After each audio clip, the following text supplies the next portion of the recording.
As always, we catch up with Jono to talk AFL. Jono, good to talk again. Cam, great to hear your voice. How are you? Very well, thanks. Now, last weekend, Freo remained top of the table with a good win over your Cats. Yeah, it was a great win by the Dockers, and their inaccuracy in front of goal, particularly in the first and second quarters, probably flattered the Cats and kept Geelong in the game, Cam. They missed shots that normally they would kick, and they went from boundary line either. They were mostly in front of goal where they should have kicked them, and then the Cats would run down the other end and kick one themselves. And the Cats at one point kicked 6 on the trot, Cam, and they were looking pretty good, but it was purely just on the back of Freo missing at the other end. And the Gold Coast Suns, once again, slumped to another loss, and they're in danger of falling out the bottom of the wildcard round. Yeah, they certainly are, and that's 4 on the trot losses post-Darwin this year, Cam, so that's their worst record of any of their returns from the Darwin venture. But, yeah, the Hawks are too strong in the end. They were thereabouts the Gold Coast Suns, but just lacked polish and class in the end. Well, they've got a tough ask this weekend. They're up against the Dockers, but we'll get to that in a few moments. Crows, another win, this time over Melbourne. Yeah, the Crows have finally got their season going, Cam. As you will remember, I did pick them for the flag at the start of the year, so they've got a bit of work to do. But they're starting to string some wins on the board, and they're looking pretty impressive. And the D's, as we know, they're no easy beats. Certainly not. Now, the Blues 88, GWS 65. Help me understand what's going on with the GWS Giants this season. I don't know, Cam. They're probably now turning into, which was, we could say Carlton had been the most disappointing side thus far, but they've gone on to win 5 on the trot under Josh Fraser. But I think the Giants have now taken over the mantle as being the most disappointing return thus far. And Collingwood 78, 26-point winners over Port Adelaide. Port Adelaide struggling in their first season without Ken Hinkley. Yeah, they are, but I thought they would have been a little bit closer, and at one point they were probably 3 or 4 goals up on Collingwood in this game. It didn't help big fella Asafa Radaglia going down with an ACL injury during the game. He's a key to their defence. But as we said last week, they have lost 5 games, Port, by under 3 points this year, so they haven't been too far away. And with the Pies, Darcy Moore, are we likely to see him back this season? Oh, you just don't know with Darcy. He's in and out, and if they can get him back up and running, hopefully we see him again because he's a key for their defence. But the way he goes, he's likely to do a calf or a hamstring on his return, which has generally been the norm for him this year, the poor fella. Yeah, that's no good. Now, we spoke about the Suns in danger of dropping out of the wildcard contention, but the North Melbourne Kangaroos, with their win over the Tigers, are now in wildcard contention. They are. I'm not sure how much damage they can do if they sneak into that spot. I did watch the first half of this game, Cam, before I had to turn it off. It was the most deplorable skill level I've ever seen by both sides. And I think there's been quite a bit of discussion in relation to the first half of this game this week through the media. It just did not look like AFL standard. Yeah, I suppose I'm talking about the Roos picking up the 4 points, but if you can't beat Richmond the way they're going at the moment, it wouldn't have been good signs. And Bulldogs in the last game of the round, Bulldogs had a 22-point win over Saints. Yeah, the Doggies got it done. They weren't overly impressive. They jumped the Saints and kicked the first 3. The Saints are they're staring down the barrel at some tough few weeks ahead. Captain Jess Sinclair has done a calf and will miss the rest of the season. Their multi-million-dollar recruit, Tom de Koning, broke 2 ribs and punctured a lung, so he'll be out for a couple of weeks at least. And their other ruckman, Rowan Marshall, who's key to their side, also went down with a shoulder injury, and he'll most likely miss this week as well. So there's some concerns there at the Saints. What did you say? He broke 2 ribs and punctured his lung? Yeah, which is I wasn't aware of this, but it's the second time he's punctured a lung in 3 years. So he'll be quite very painful. And it sort of takes us back to the Christian Petrarca situation the year before. He actually went back on the ground after half time, but obviously couldn't cope and off he came. So, yeah, interesting. I thought you were going to say it took us back to Rick Disnick.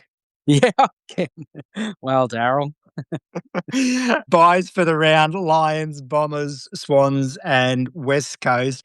Having a look at the ladder, Freo's still up top. Anything else that you think's worthy of highlighting? I think that my Cats need to be careful from here. There's a bit of a logjam between the Hawks sit on 38 and from 4th down to 7th, all sitting on 36 points. So Yeah, it's starting to get tight, and the Pies are now putting themselves back into contention. You'd think they'd get another win, which we'll talk about shortly, so they might jump into the top 10 if North miss out. Well, let's talk about round 16, Thursday night, Lions and Swans. Been played at the Gabba. Yeah, this is massive. This is a toss of the coin for the round, Cam, this one. I'm going to tip the Lions. There's not a great deal of confidence, but purely the fact they've won the last two flags and they're at home.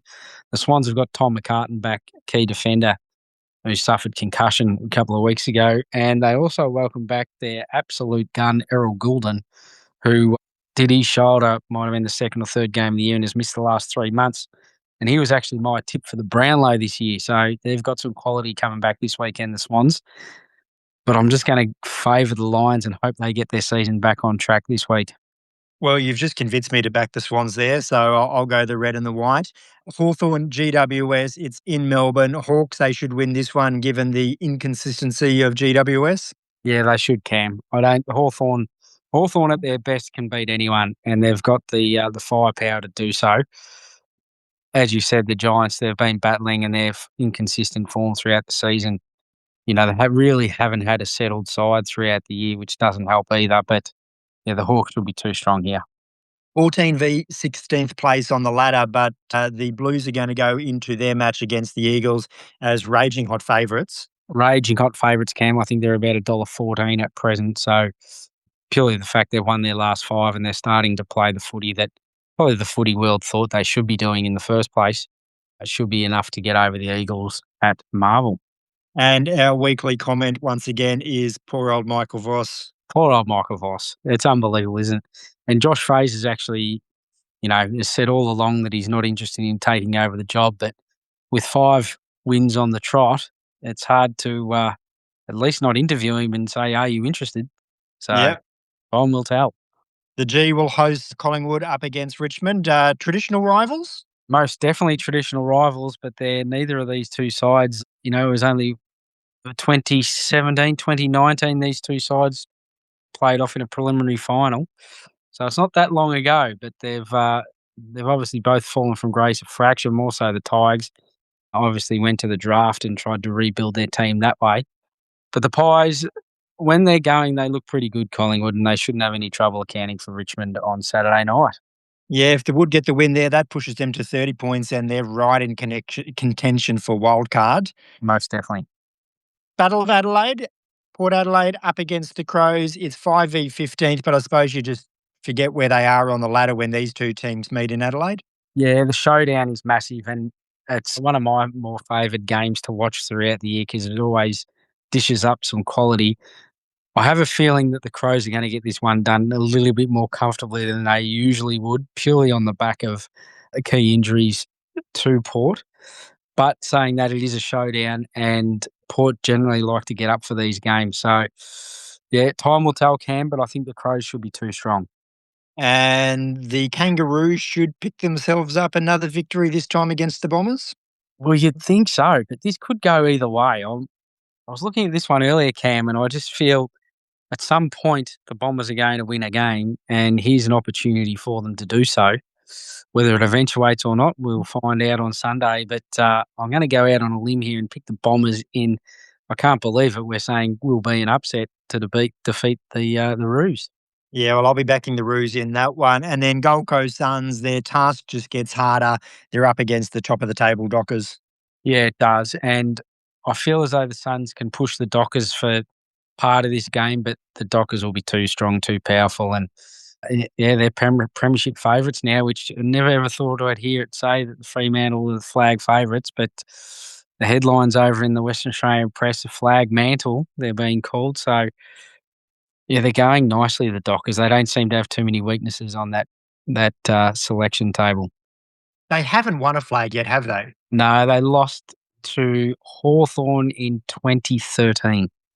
Yeah, okay. That's when they had the Sandilands playing, wasn't it? As the big ruckman? Lens and Fife and Pavlich, and yeah, they had some quality out there, and that was their opportunity. They were right in that game, but the Hawks got them in the end. So they haven't had a sniff since. So this is their chance. Round 16 buys Geelong Cats, Melbourne Demons, St Kilda, and the Western Bulldogs. And we can finally say goodbye to the buys after this round, Cam. Goodbye, goodbye. Goodbye, and hopefully there is change in the wings. Jono, good to chat as always. Thank you, Cam. Lovely.